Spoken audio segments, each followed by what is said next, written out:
Bakit hindi dapat ituring na bayani si Emilio Aguinaldo?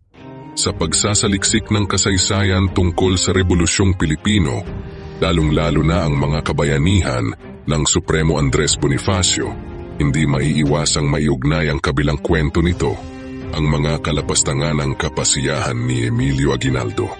Sa kabila ng mga nagawa ni Emilio Aguinaldo kagaya ng pagdeklara ng kalayaan ng Pilipinas, pagdidisensyo ng watawat, pagiging Pangulo ng Unang Republika at iba pa, ay hindi pa rin maituring ng maraming Pilipino na bayani si Aguinaldo. Ilan lang sa mga sumusunod ang naiuugnay kay Aguinaldo kung bakit hindi dapat siya ituring na bayani.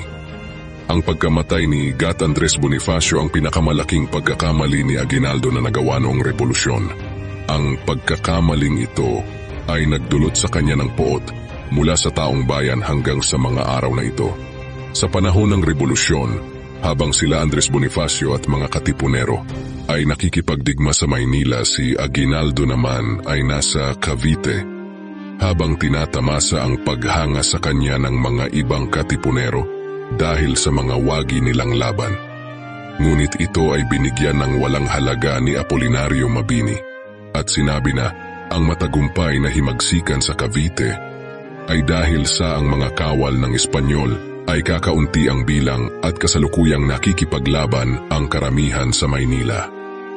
Noong March 22, 1897, mga tauhan ni Aguinaldo, ang sangkot sa umano'y mga dayaan at kaguluhan ng halalan sa Tejeros, dahilan upang mapatalsik si Bonifacio bilang pinuno ng revolusyon. Malayong magbuwis ng buhay si Aguinaldo para sa bayan. Kinumpromiso pa niya ang revolusyon dahil sa kanyang kasunduan sa gobyerno ng Espanya. Naniniwala ang mga mananalaysay na handang isuko ni Aguinaldo ang revolusyon.